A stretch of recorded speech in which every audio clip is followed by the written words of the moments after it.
Hey everyone, welcome to an encore episode of For the Love, because yay for everybody, yay for us, yay for you. We are bringing back one of our favorite guests and one of yours. You know her. God, you love her. It's Amy Grant, guys. It's Amy Grant, the Earth's treasure. I love her. What's your situation with Amy Grant?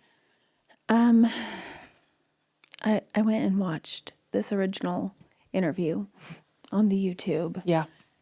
She is so dear and kind and I don't know. Precious? Could Yes. that work? Yeah, but not in the way we usually use that word. I mean it nicely Yeah. this time. Yeah. Yeah. She is. Like, if that is your assessment of what your ears heard or anybody else, I am here to tell you that is the dearest, most earnest human I maybe have ever met. And I've met her numerous times. And I think I just told you this, but the first time I ever met her, I just thought, I am going to crush this lovely soul with just the force of my demonstrative personality. I know. I'm like, I've got to dial it back like about 80%. Did you? I can't. Do you know? She survived. Well, I mean, she did, and she came back. But I mean, I tried, and I'm all emote. I'm all hyperbole. You know, I'm a lot, and then she would answer in this like tender, gentle voice, something lovely and grounded. And I was like, what are we doing? What are we doing here? I felt like, you know how you can set your podcasts or your YouTube to go like 1.5 Oh, sure. speed, Yeah. or you can slow it down. I felt even if you put her on like 2 times yeah. speed, she would still be like speaking and responding and thinking in such a calm, peaceful manner. We're just so used to everything being so fast. It's true. Edited so quickly. It's true. And I actually had time to think about everything she was saying and reflect on it in the moment. It's a very nice compliment to her. And I would suggest that people feel that way when they listen to me, except the opposite of that. Like the exact opposite. Like some whiplash and just a general probably sense of overwhelm. Maybe. Like a verbal deluge, if you will. People can adjust their speed to whatever fits their brain. It's a great point. How do you think they would like to adjust their speed between me and you? It's impossible. You just have to listen to it on regular speed. And That's right. you know what I did? Actually, this morning I sent an email to someone in the team who was asking, like, how's it going? Yeah. And I said, one thing I need to work on is formulating my thoughts beforehand so that I don't come across like the sloth at the DMV. Because I've like, even with editing, if I'm mid-sentence, like you can't speed it up that much. Yes. In the editing process. It's not like a toggle that you up and down. I will try. I will try more to like speak up and also speak faster. Listen, you are who you are, so Right. you don't have to do any of that.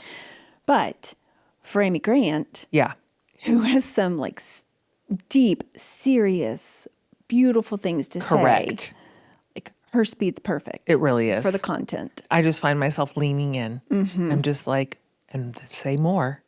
So before we bring Amy in, and this is in her honor, which will become evident in a minute. Let's do a little segment that I personally love, Culture Shock. It's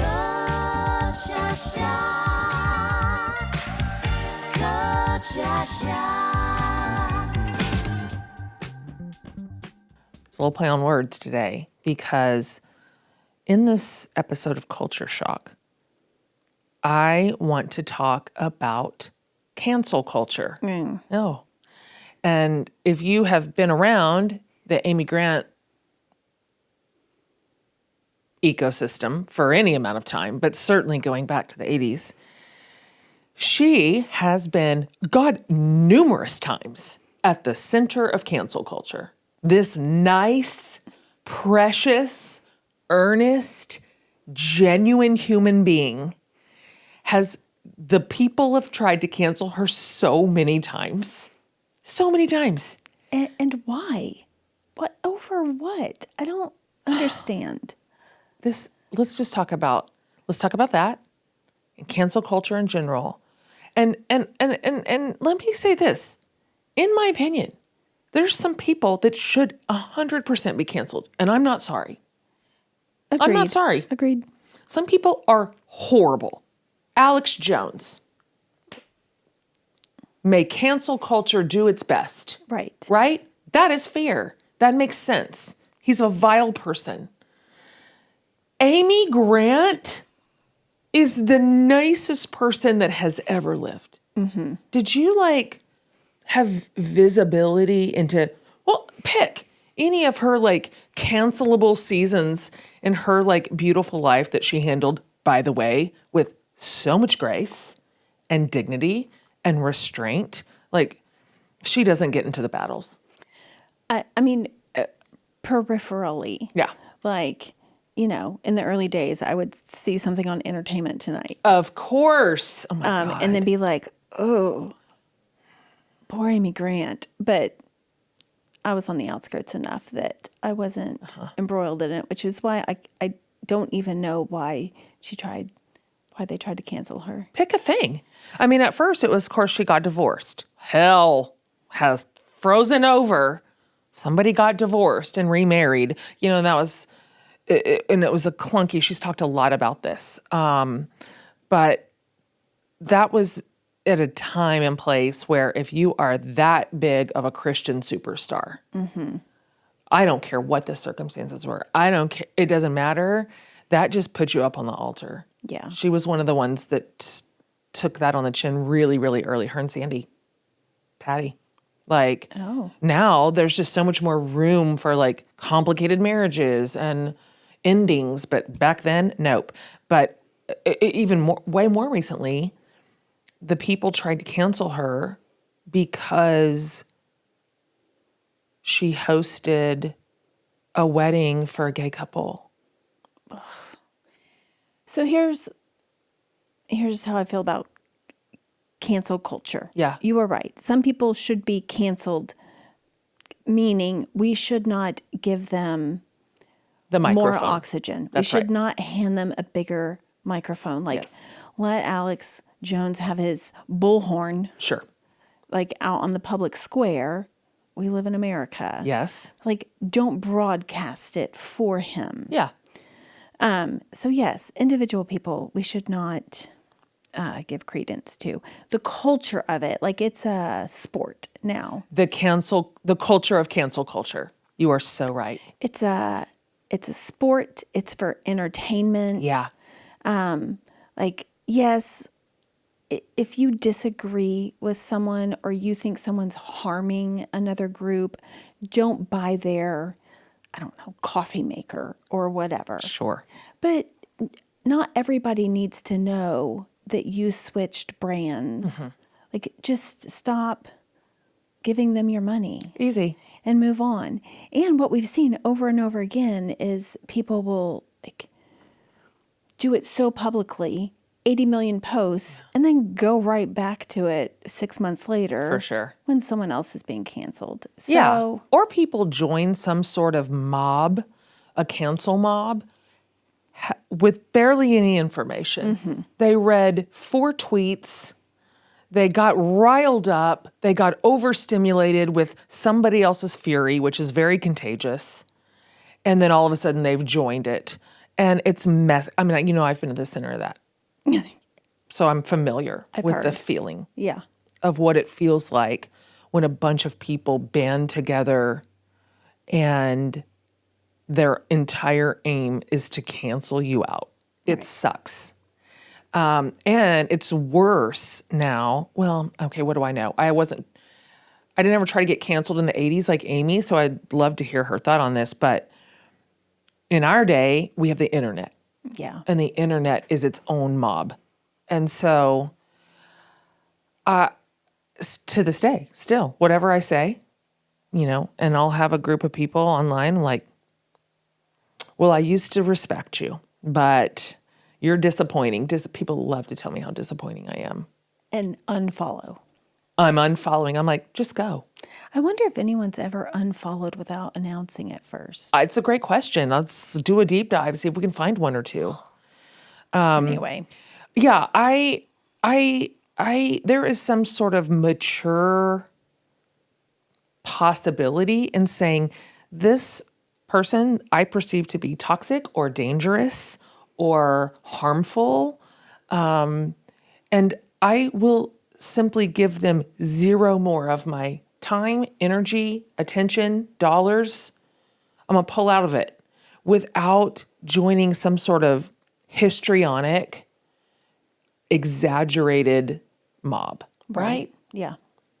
I don't know. I mean, I say that until I decide I want to join a mob against a certain person. So let's hold that one loosely. But I'll tell you this, as we transition forward, who does not deserve it is Amy Grant. No. This is a good person. She is a good person and lovely, and she loves people. And when the people try to cancel her for the gay wedding, I'm like, oh, joke's on you guys, suckers. Because one thing you don't know is that Amy Grant has a massive, massive gay following. So you've messed with the wrong girl and her gays. And so here she still is. Here thriving. She is. Yeah. Thriving. Beautiful. I went to her concert last year at the Paramount. Oh. And my group of friends, and I was supposed to be with them, but I had I had a trip overlaid on it, are going to see her and Vince at their Christmas show at the Ryman in like 4 weeks. No. Yeah. Yes.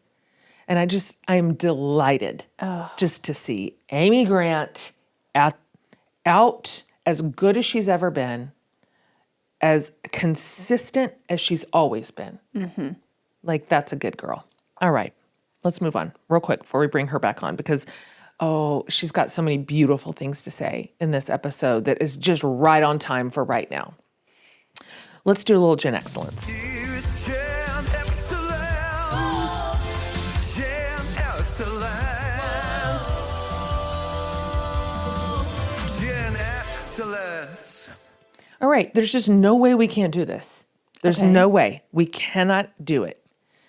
CCM. If you know, you know. And if you don't, that stands for Contemporary Christian Music. And it sort of CCM had its heyday. And would you say 80s and 90s?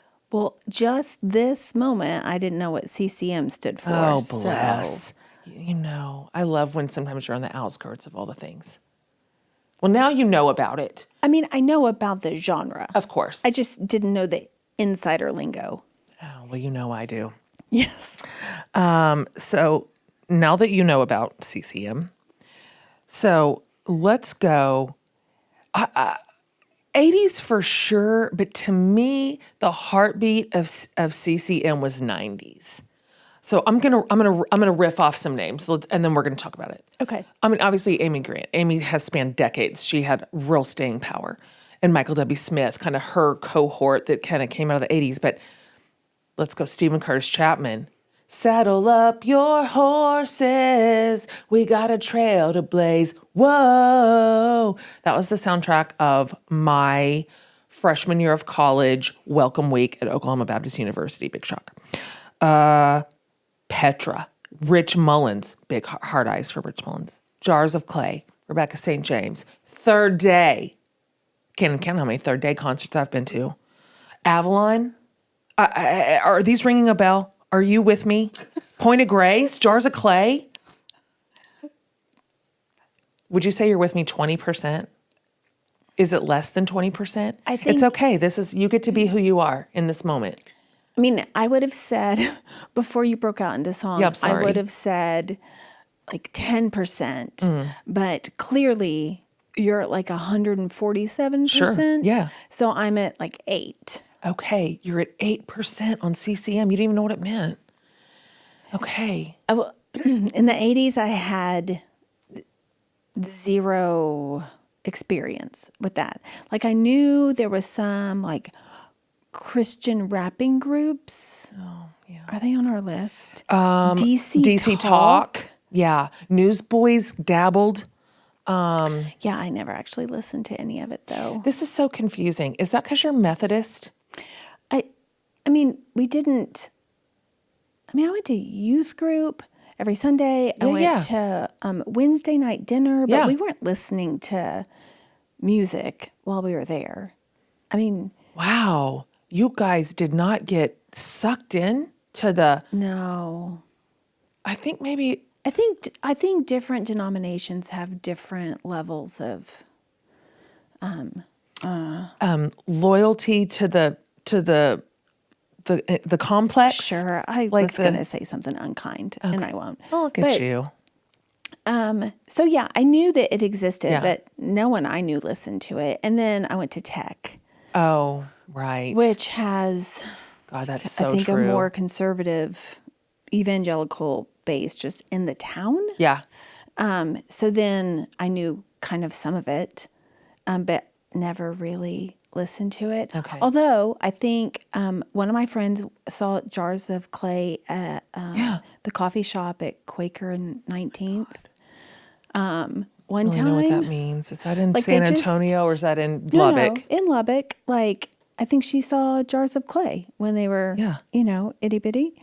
And I own a Third Day Christmas album, which I love. Do you really? I don't know how, but I like it. It's still in my Christmas rotation. I could sing this from beginning to end. And I probably haven't heard this in 25 years. It sounds like But if I can't swim after 40 days and my mind is crushed by the crashing waves, lift me up so high. See what I'm saying? It's deep. it reminds me of Vertical Horizon. I don't know what that means. It's a Dallas band that we all listen to. Okay. It kind of sounded like that, but not Okay. religious, but probably religious. We just didn't realize it. Yeah.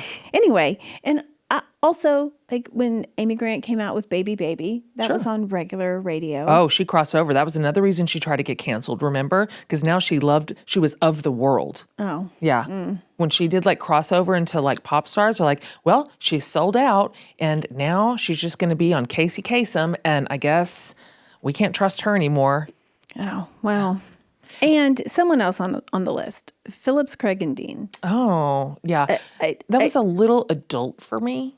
I do. They had one song like everyone's gotten sucked into Yeah. at one point or Yeah. another if Yeah. you're adjacent to any of this. But that's really it. Okay. I Well, don't know. I mean, listen, here's another reason why this is more in my blood. Number one, I was Baptist. This is required listening. And you were Methodist. We didn't even know if you guys were going to heaven. Like, we didn't understand your religion. And so we weren't sure about you guys at all. And the Baptist world, we would go to youth camp and get, saved again. And then as a demonstration of our loyalty to Jesus and his ways, we would burn our secular, because that was a word we love to say, our secular tapes, like our Duran Durans and our Madonnas and whatever, like into the fire, watch them burn, because that's how loyal we are to God. Like, we are only going to listen to this music. Rebecca St. James, that's it for me. I'm not going to go down with like a virgin. You know what I'm saying? I know that you don't know what I'm saying, but then we would rebuy them all like by October. right, but like, Do you know what I mean? it's so wasteful. No, I know. And then you have to work extra hours at your high school job to afford to Buy them things again. again. No, I know. I think I've done the whole thing twice. I think I threw away a bunch of my music twice. And then what happens is you go away from camp and then you backslide. These are all words that if you know them, okay? But just then I couldn't keep it up anymore because I just wanted to hear Wham, and I just like wanted to hear Janet Jackson. And then I had to rebuy them. So what I'm saying to you is then we moved into student ministry. So I spent all of the 90s. And all of them, every minute of the 90s in student ministry world. So we went to all these concerts with a bunch of teenagers. Oh, So okay. does that make more sense? Like It we were does. harnessing their loyalty to God. Like, Yeah. let's go to Pray for Rain. God, if you know, you know. I know you don't know what that is. I don't know. Sheesh. But Okay. whatever. Whatever. Okay. I still was like listening to you too and finding all sorts of spiritual components in that. Well, that's because you were Methodist and you guys were like way out there, like in the way that you were going to get to heaven. Also, when you were spending all that time at the student ministry building and going to concerts, I was at Midnight Rodeo in the I know. Fidel house. I know. And you know what? I'll tell you this right now. You were having more fun than I was, and that's a fact. Fair. And look, here we both are. We made it, you know? And I'm sure all these, well, I can say for a fact, Yeah. I do have one story Okay. about one of the people On the this list? Okay. Uh-huh. So I was with you in maybe Connecticut. Okay. Oh, yeah. Mm-hmm. I don't know who all was there. Probably your Jana. mom. yeah. Yeah. I feel like, did I have a sister there? Lindsay? I can't remember. I can't remember. Okay. Anyway, we were there. You were a part of this big tour. Yeah. We had seats, but I didn't know a lot of the speakers. And so sometimes I'd be backstage, like in the green room. Yeah. And like day 2, there was the nicest lady in the green room. Oh my God, I don't know where this is going. I'm trying to mind my brain. So kind, sitting there, taking a break. Yeah. Like she didn't go on for another hour. And so I just sat and visited with her. Did not know who she was from Adam. And then I went back to my seat. And then later on, I found out it was Sandy Patty. God, I did not know what you were going to say. Come on, man. I just had not Jeez. seen her face, but of course I knew her. Like I knew her voice. I knew about her career. I just didn't know what she looked like. And she was Like, well, here's this nice lady. She was so normal and friendly and funny. Yes. It was just someone to chat Dying. with. I just can't even. I don't even know what to do. Anyway, everyone thought I was a real dummy, but I didn't care because I made a new friend.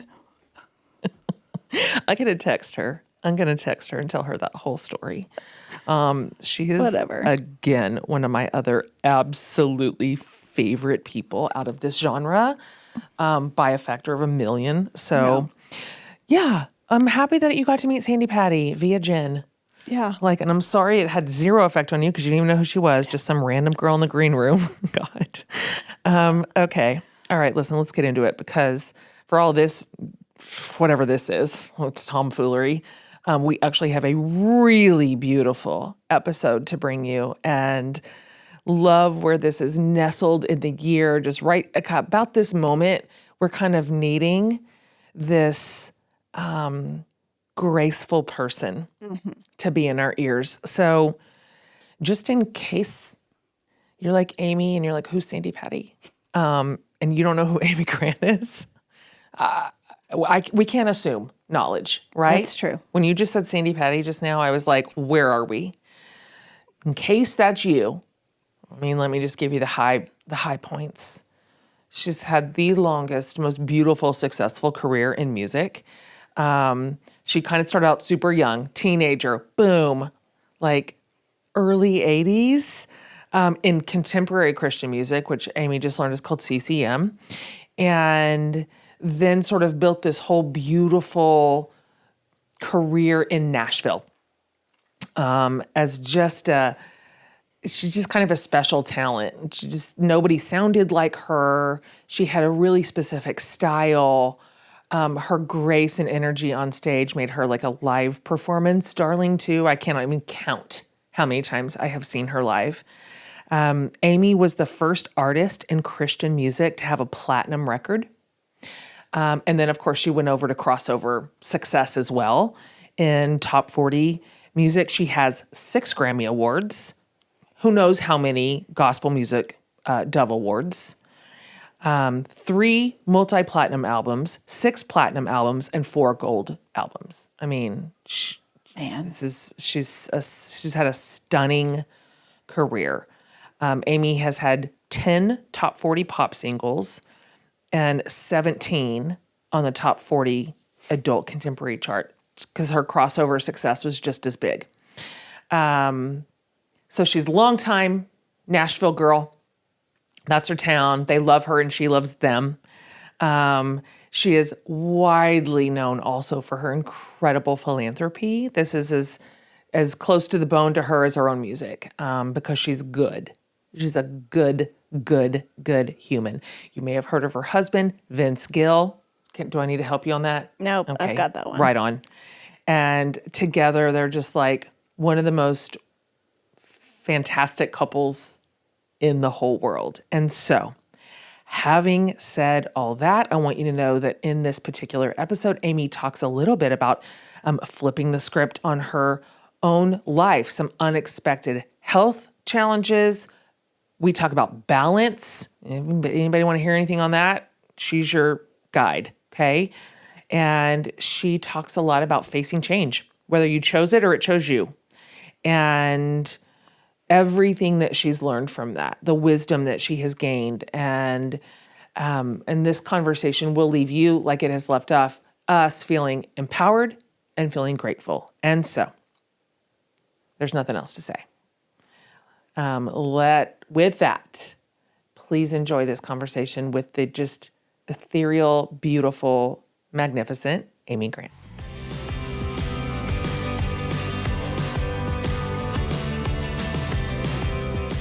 Absolutely delighted to welcome you back to the show, Amy. I am just always the happiest girl in the world when I get to see you. Look at you. That's the kindest welcome. I just mean every word of it. You are even more wonderful in person than the way we even imagined all the years in which we loved you from afar. And so I love when I get to report to people that once I have met our person in person, that they didn't devastate us. They are just as good as we thought. And that's you. Thank you. How are you doing over there as we begin to emerge from this year? I'm back in rehearsals. Yeah. And I'm one of those people that, I know 2020 is sort of the year that never happened and the year that changed everything. Yeah. But 2020 had a lot of hidden gifts for me. Can you talk about that a little? Yes. I think as much as I love work, I'm so grateful that I get to go to work. You know, I think for those of us that don't live out of a suitcase, there's always this kind of fantasy. What if I were home all the time? What would it be like to actually be there? Sure. And, you know, really you would feel like you would have to retire to ever have that experience. And, but COVID was, I don't know. I mean, it was a gift of being in one place. It was a gift of, not all of it felt like a gift, you know, because a lot of it was just like stewing in our own juices. That's right. And, but it was, I loved it. You know, I had heart surgery. Yeah. It was a great time to recuperate. Yeah. Because I'd never had that feeling like, oh, the world is just flying past me. Sure. I'm going, oh my gosh, a lot of people are recuperating Yeah. from a lot of things worse than this. And we're all just sort of slowly getting our strength back. I love getting to spend extra time with our youngest child. And, you know, I've spaced out mothering about as far as you can. 2 births in my 20s, 1 in my 30s, 1 in my 40s. Yeah. You know, it's just like, we're gonna You did. one nanny for 33 years. Yeah, totally. Job security for her. Yeah. And anyway, but then for Karina to come back and we just, you know, Vince, I love him so much. He is so quiet. Yeah. And so I'm grateful for girlfriends and all that conversation. But yeah, COVID, I don't know. It just, it was such a gift of being with family. Amy, this particular series on the show is called Flipping the Script. And I'm talking to amazing people. And it's this idea that in some way, every one of my guests in this series is having to flip a script in some way. So whether it is, some of my guests have chosen to do that. They've decided this is a moment for a new story in my life, and I'm gonna chase it. I'm gonna choose it. And then some of the guests, the script was flipped for them. It wasn't necessarily their choice, wasn't necessarily what they expected or anticipated, and yet they still found themselves having to navigate a new normal. And it's funny because you easily fit in both categories. You've done a lot of script flipping in your life. I mean, many iterations of that evolution. But this last year, if you would be willing to talk about it, I'd like to talk about your health journey, because you mentioned it earlier. You lived through open heart surgery, which is a big new thing, a big news story. It's scary at any time of year, but definitely during COVID, my goodness. I wonder if you could share a little bit about your diagnosis and what your mindset was like, maybe like prior to going into surgery, and then in the weeks following, and what have you and are you continuing to learn here? Okay. Can I, only because when you said flip the script, the most life-altering experience of flip the script that I ever had actually happened about 10 years ago. Okay, I'd love to hear it. Okay, and maybe it was more than that. Maybe it was like 11 years ago. Okay. And it was late one night. My Sherry Kitchell, who I love dearly, I was married to her brother for 17 years. She had come to our house. Everybody kind of wanted to spend time with Aunt Sherry because she's just lovely. And it was the very end of the night. And I needed to spend time with her because I had a big cry that needed to come out. But anyway, she's getting ready to leave. And so surprising, she said, I have wanted so much to see your garden at night. Could we just go peek at your garden? And so, I was like, I get time alone with Sherry. And we came out to the garden and she said, how are you doing?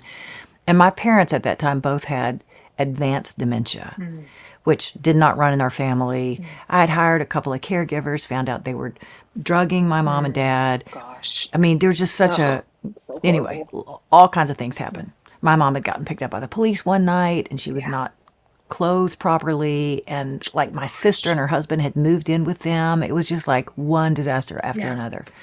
My father was picked up on another night by a bartender going home. And he was like, you just go, anyway, so, but I got, I was like feeling like I had made bad choices for them and not, anyway, all I just remember was cry. And then Sherry said,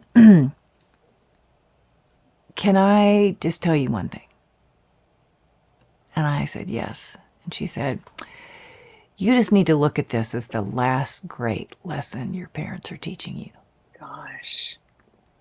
And she said it's going to be lessons in creativity, lessons in quick recovery, fail quickly, fail frequently, get up and keep walking, laugh at everything. And I just was looking at it like all the things that were changed, all the things that was different, all the loss. Because I was just looking at that they were not who they used to be. And in that one phrase of hers, when she said, it's like suddenly it had purpose. Wow. This is the last great lesson your parents will teach you. And I mean, my tears dried up and I was like, oh, dang, what am I doing right now? I think I'm just wallowing in, I'm failing them, they're failing. And I mean, and that is a conversation that needs to be had sometime, but it's an energy suck.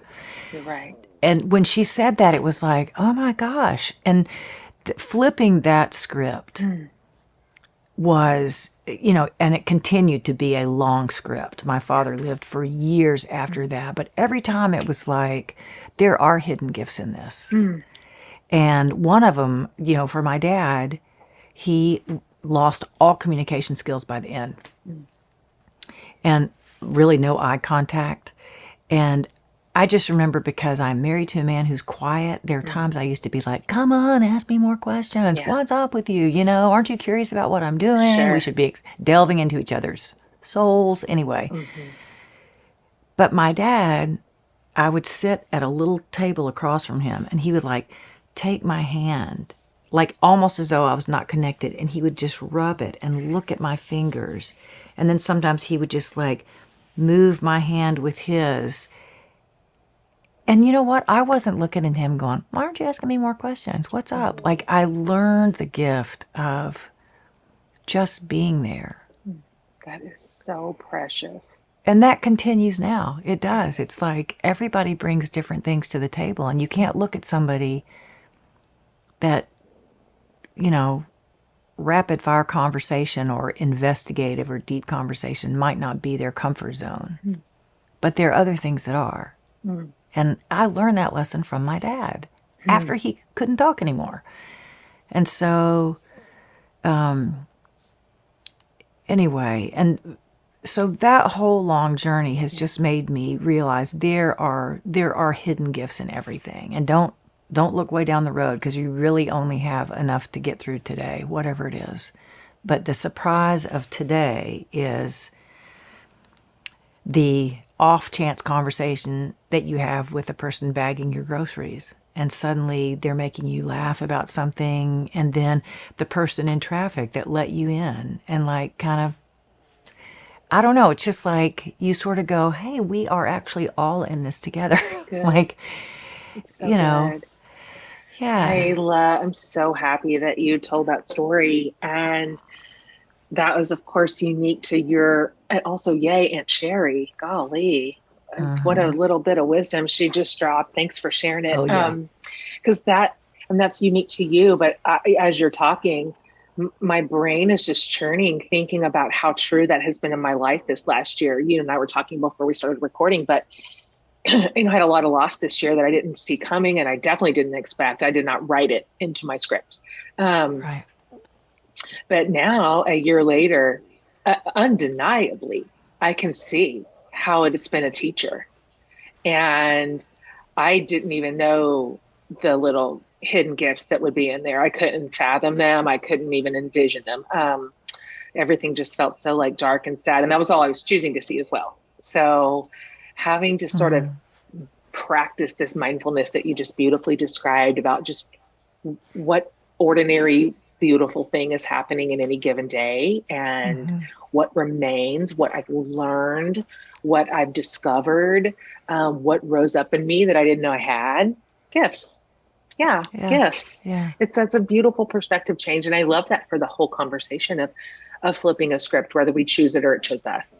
Either way, we get to really decide how we're going to perceive it and welcome it even, or embrace it, metabolize it into something wonderful. So as always, it's just said something so lovely. I love that. Thanks for that. I'll not forget Aunt Sherry's bit of wisdom there. Can you, I'm so happy to see you so healthy and well and beautiful after such a major surgery. Were you scared? Were you surprised? How did you begin to put the pieces into place to sort of weather this particular storm? Well, I would say for the last year, I had noticed some things about my heart that were, I'd kind of, I'll take care of that later. I'll take care of that later. Yeah. Anyway, but like, yeah, I don't know, just, we're all used to how we function, and anyway, but when I went to the doctor with Vince to get the results of his test, because he was approaching the age his father died. And anyway, Vince loves food. He's not a gym rat, Sure. and we kind of both showed up like, what's the doctor going to say? Totally. And he was great. Yeah. Yeah. I mean, Vince is one of those people that, he's defying the odds. His arteries are clear, and the doctor just gave him a great report. Anyway. Fantastic. Yeah. And then he turned and said, hey, we should check you out. And we were right in the middle of Christmas shows, and I was like, Sure. I don't have time. And all I'm thinking is a treadmill test, and that sounds awful to me. Anyway, but then I did the tests, and he came back, as they came in, that looks good, that looks good, that looks good. And then a text, call me as soon as you wake up. Oh, gosh. And I called, and I felt that in my stomach. Yeah, and he said, we uncovered a birth defect that is incompatible with longevity. And so... Oh, my gosh. That's how he said it? Ooh. I mean, I can't remember exactly That's how he pretty said scary. it. But he, and so, yeah, he told Vince, it's fine, catastrophic. And the window, we need to get this fixed, like, this year. And so, but the way my mind works is I enjoy being in the day I'm in, and so I didn't really let myself think about it. I had a few tests, but it wasn't until I was using that blue scrub the night before, and I was nervous the day of, but then they came in with that, float away drug, and I just chose to trust the good hands that I was in and the bigger hands. And, at some point I did go, if I don't wake up from this, if this is the end, I am so grateful for this life I've had. Wow. And I've lost several good friends to different things. But in my mind, all premature deaths. And I remember one of my good friends, she was a musician, Ruth McGinnis, and she got a bad cancer diagnosis. And anyway, but I remember her taking a walk with me one time, and she said, oh my gosh, if I could take everything I have learned from this gift of cancer, if I could put it into a capsule and make you swallow it right here in front of me. And she said, the illness, she said, this is awful, and she would describe in gory detail all the things that she would have to navigate with her body. But she just said, it's changed the way I look at everything. Mm-hmm. Everything is a gift. Everything's a gift. And, the morning she died, I was on my way to sing part of a Disney project from which I was fired because I don't have a Disney princess voice. Darn it. But I went to her house that morning, and she was just rail thin. Yeah. And I remember she just opened up the blanket on her bed, just her little bare naked self. Mm-hmm. And I just crawled over her and beside her. And,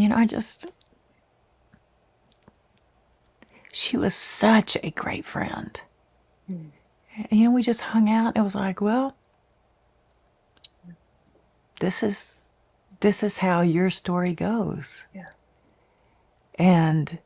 But she is just so present with me.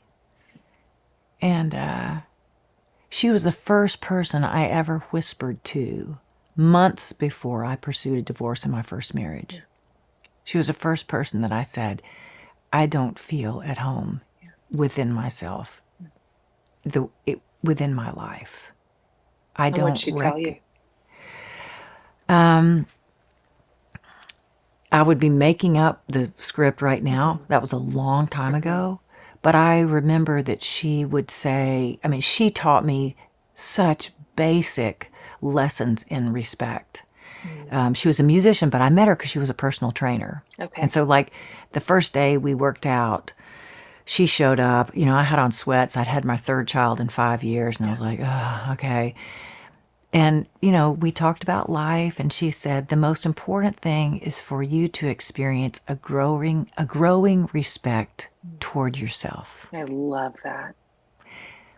And she said, being healthy is all about balance. Like, she worked with me in how to stand. I think we did most workouts with like a 3-pound weight. Yeah. And she said, this is not about slinging around the big weights. It's about balance in every area. Balance. And then, so talking, hours every week. And so by the time I said, I feel unbalanced in parts of my life, and she was just there to be a witness. And, I think about when she was diagnosed, and what her husband said was, this is her journey to walk. And we can come alongside of her and support her every way that we know how, but it's her journey.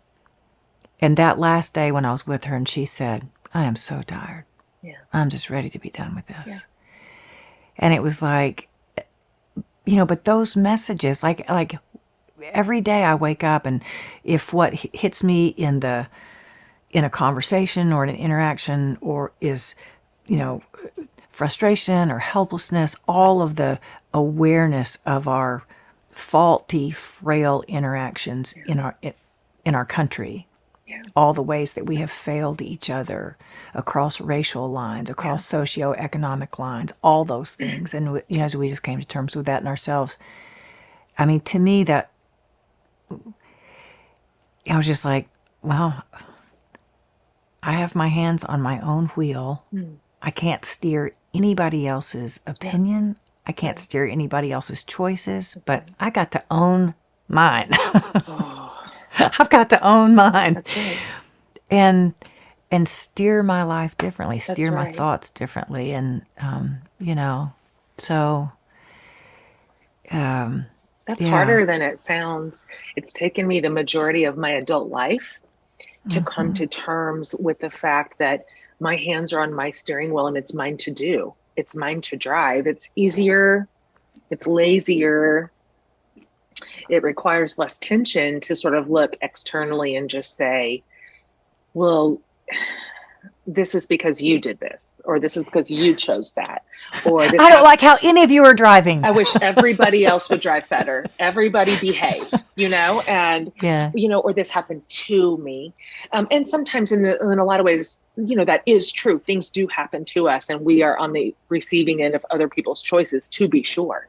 But then still, at the end of the day, it's still my steering wheel to figure out what to do next and what to do with it and where to go. And, when you said earlier to your friend, I feel out of balance in this one area of my life, I've used the term just out of alignment. And so it's still mine to come into alignment, regardless of the reason I was disaligned. And a lot of times it's my own.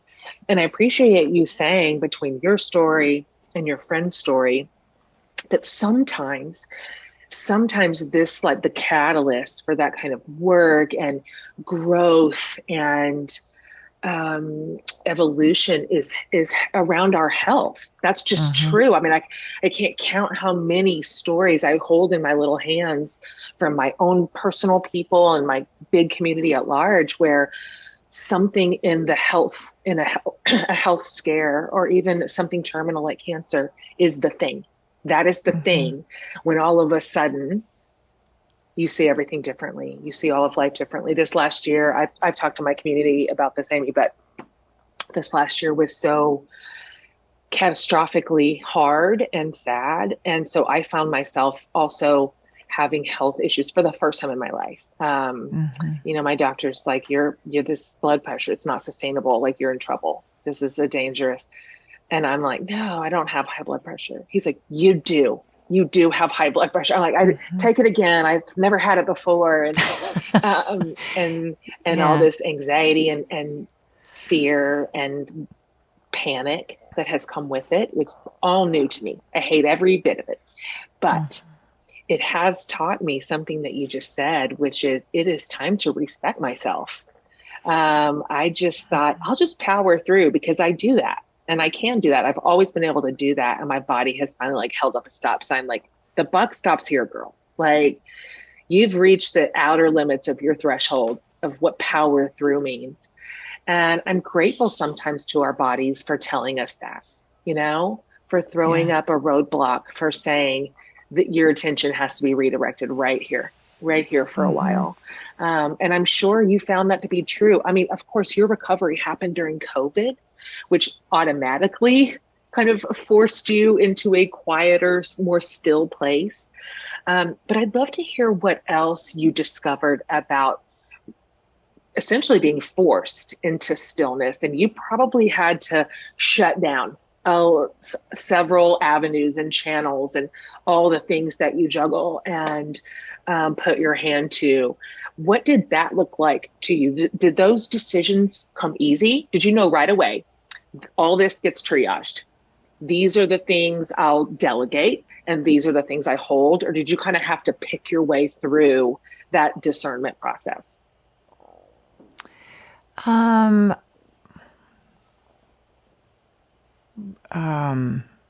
all good questions. You just pick I don't- whichever one you want. I put about Okay, 40 all right. in there. So Yeah, I'm just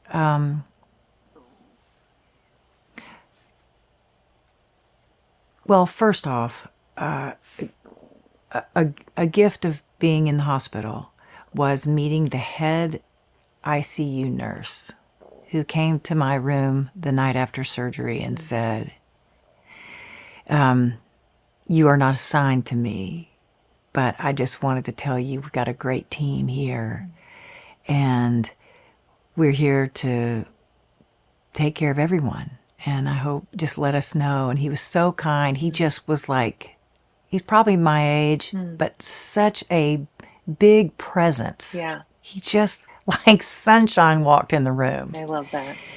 And I was kind of curious about the rising COVID cases. Sure, of course you are. And he said, we're starting to see that here. It's not the wave that we anticipate, but it's showing up a little bit. So this was June of 2020. And you know, by Christmas, he had passed away. He contracted COVID serving the people in the hospital. Yep. Gosh. And so,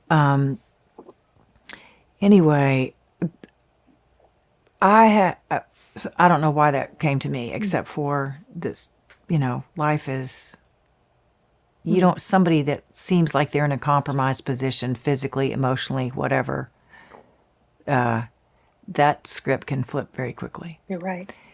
But mostly what I just felt like the whole world shut down. I didn't feel like I was having to decide what shut down. Yeah. In the touring world, it was the first Totally. thing to go, the last thing to come back. That's right.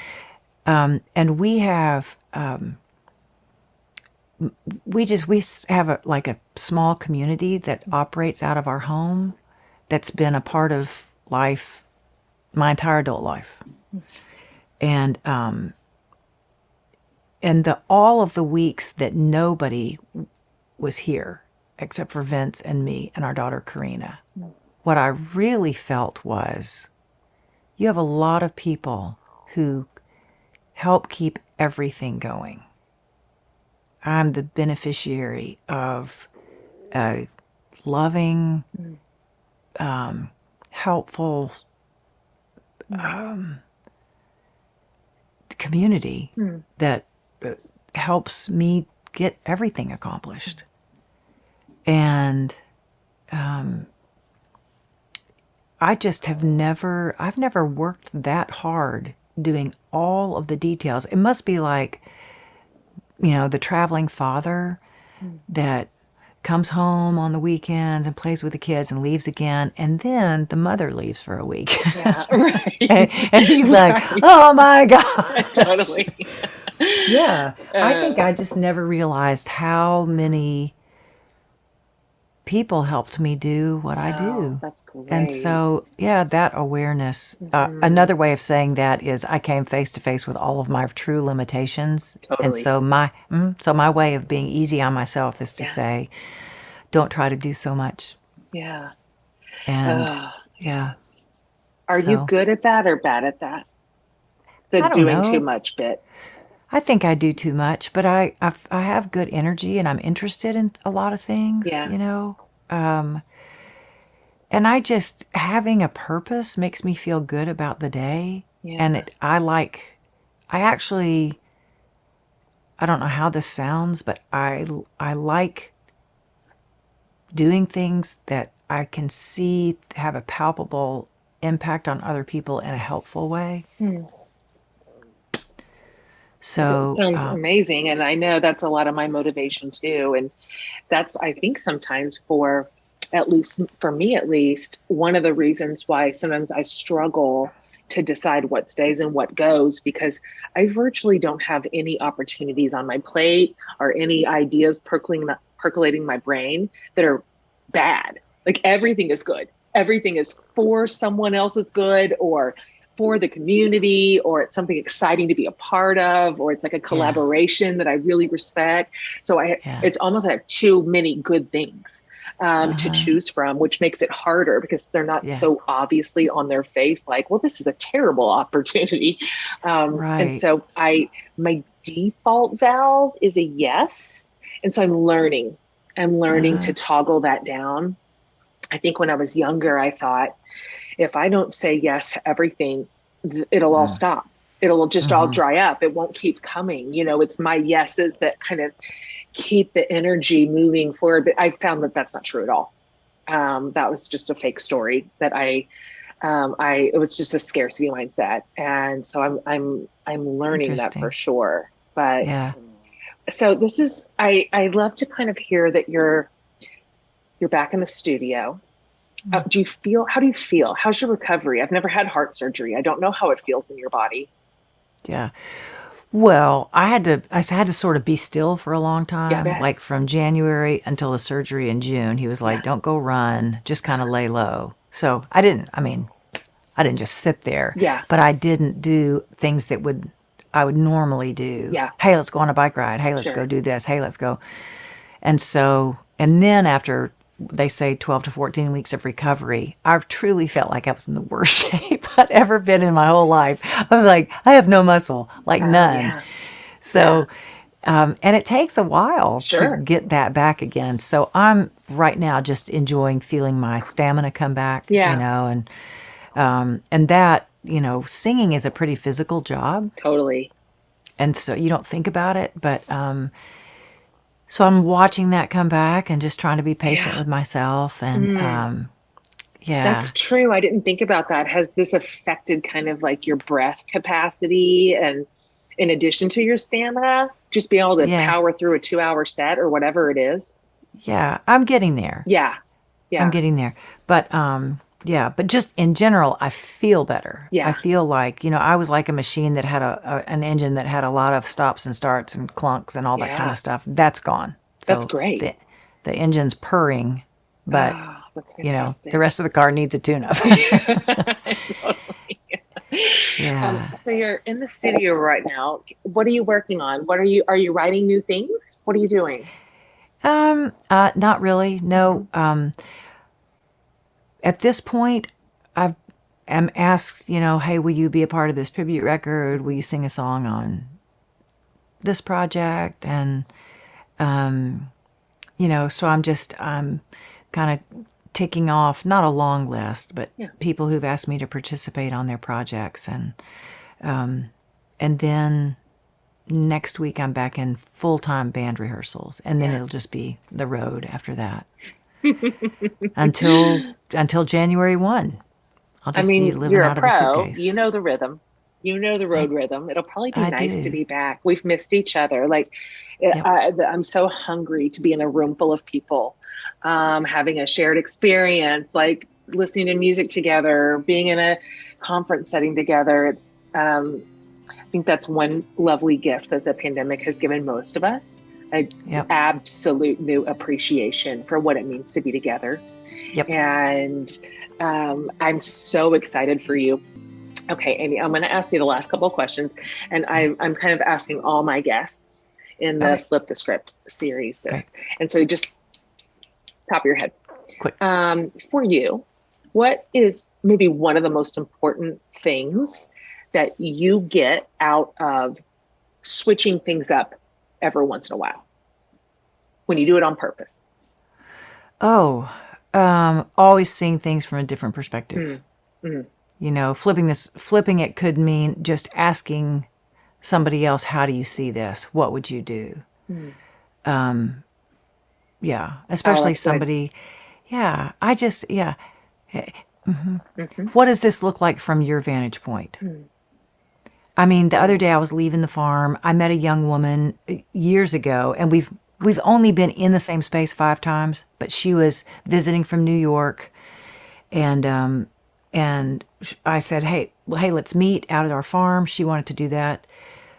We have a short amount of time, and I just find her beautiful, and I wanted to hear about her life. And then we're leaving the farm, and there are 4 steer, cows in the driveway. Okay. And she's in the car in front of me. So I'm like, stop, don't push those out onto the road. Yeah. Would you mind? Yeah. Would you mind just stopping right where you are? And I'm going to call somebody to come in from the other way so we can kind of corral these animals. Okay.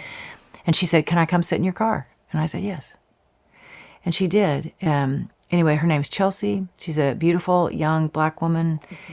We had our visit, and we had unexpected time because there were animals in the road. And I said, what was it like for you being in school when you were a kid? And she said, I was just one of very few black kids in my school, mostly white. She said, I've wondered if I ever have children, would I do that to them? I don't know. And what I appreciated about that when I left that conversation, I thought, I'm grateful for the big script switch that we've all experienced of saying, ask different questions. Me too. Ask different questions. And anyway, That's great. so yeah, I think, the next step, the next opportunity, the next enlightenment, the next everything for all of us is within reach. It always has been. Yeah. And so, That's hopeful. That's positive. Yeah, I love that. I'm right there with you. I'm right in line with that. I love that answer. How about this, Amy? So what familiar or comfortable or comforting thing or thought, whatever, do you hang on to when you are in the upside down part of a flip, when it's kind of like the free fall, and you're not to the other side of it yet, you're not to the solution, you're not to what comes after, kind of in the upheaval? What do you hang on to that keeps you centered, that keeps you calm, that carries you through to the other side? I guess the mantra in my head is all will be well, all manner of things will be well.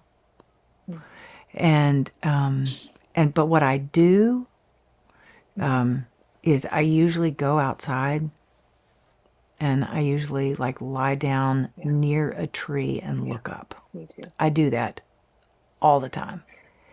I've got one of those round swings, and it's big enough it can cradle the back of my head and get to the top of my legs, so I can actually relax totally.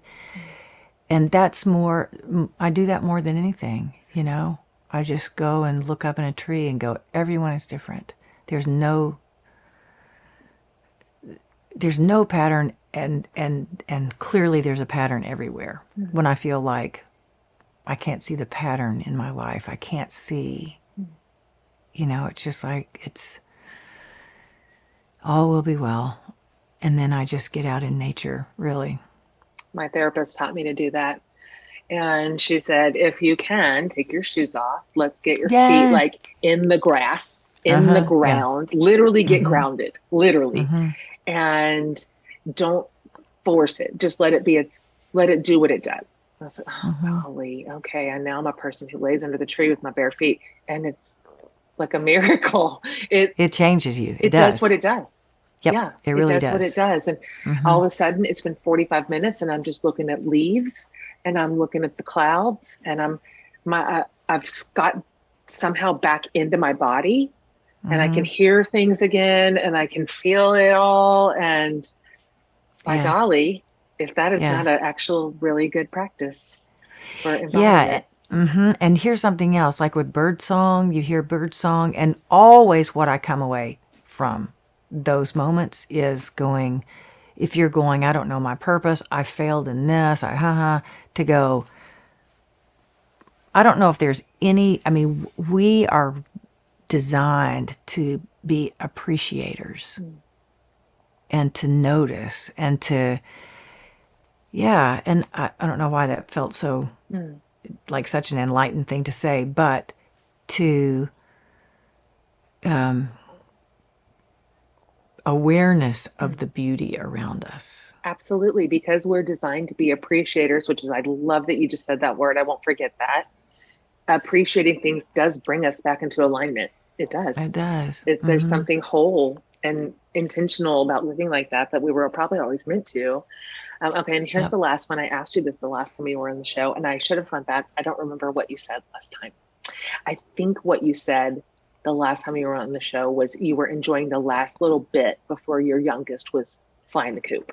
But the question is, and it can be whatever it is right now. It can be earnest or it can be silly. It doesn't matter. Okay. What is saving your life right now? Oh, this is not today. I've kind of taken a little break from this, but a game changer for me from my birthday last November until the beginning of the summer was this little book that my sister gave me called The 5-Minute Journal. Okay. It's put out by a company called IntelliChange. And anyway, so it's all about brain priming. And that when our brains are primed for something, and I'm all into brain work. I have a whole other career where I'm invested in a brain company for non-invasive healing. We'll talk about that some other time. Woo. And so what I continue to say is how am I priming my brain to experience this day? And this journal, I mean, is so quick. It really takes about 2 minutes. I keep it in the bathroom, and it's just little short lines that you fill in the morning and you fill out at night, but it's an exercise in priming your brain to see the good. And the real shocker for me is, and they kind of explain how to do it, but at the end of every day, it's just 3 lines. 4 lines. What made 3 amazing things that happened today? And inevitably, the amazing thing is not something big. It's not, I reached that goal. The scale number said lower than yesterday. You know what it is? It'd be like, I thought about my daughter right at the minute that she was on her way to some, and I joined her. This song came on the radio. The person in the checkout line was so kind to me. Like when you really have to stop and go 3 things that made today amazing. And guess what? The stuff that makes the day amazing is like small. It's small. And then when you think about them at the end of the day, and the last thing says, what would you have done differently? And you have to say in present tense as though you had done it the right way. And so like and I can't explain it, but it makes you, rather than beating yourself up, why didn't I ask my friend about her children? I just went on and on and on about something, and then the time was gone. Instead, to write, I so appreciate being part of my friend's life, and her children matter to me. I ask her about them frequently. And I'm telling you, you prime your brain like that, because beating yourself up, that just goes nowhere. You're right. But my sister gave me that book, and she said, my son is carrying this around like a Bible. And she said, I'm giving my 1 copy to you.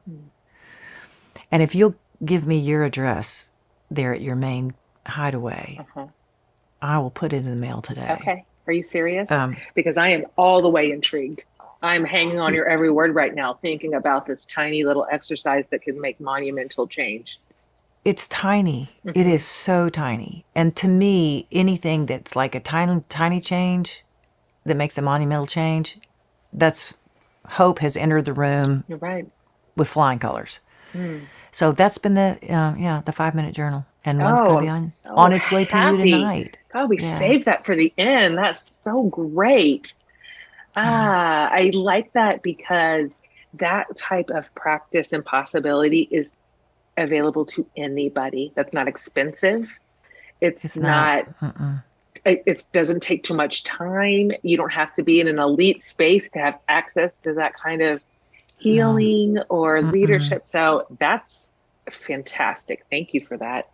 Well, Sure. I am just so happy to see you, Amy. I'm so happy that you're recovered and that you're about to hit the road again. I am number one in line for loving you for all of our days. When I got to meet you at Wild Goose a few years ago, I just about died. I just about died. I just thought I need to be resuscitated. I don't know if I can recover. And then just to have known you ever since, it's like so special. So thanks for coming on the show and just being who you are. Your gentle, like calming way makes me want to lay my head in your lap and just take a nap. I love I it so love, much. I oh, love you.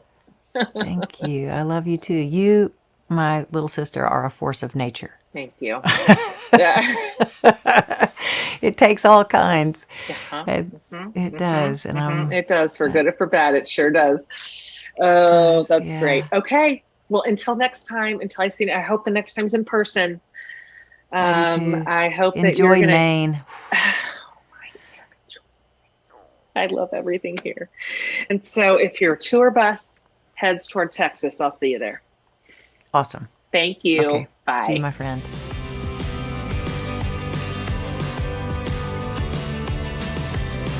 All right, we hope that served you well, that was something you are so happy that you spent an hour downloading into your brain. I know I am. I know Amy is. This is the sort of content that feels important right now and nourishing and nurturing and positive and useful, and I am starved for more of it. So Absolutely. thanks for listening. Thanks for sharing this episode. This is a good one to send around to your crew. And if you haven't already subscribed to the show, just do it. That'll probably take you 5 seconds. Wherever you listen to podcasts, just hit follow or add. That's about it. And it will show up for you every single week. And we have some really lovely episodes from now to the end of the year. So you're not going to want to miss any of them at all. And we sure love you. And we thank you for being here and being in this community. And we'll see you next week. Thank y'all for listening.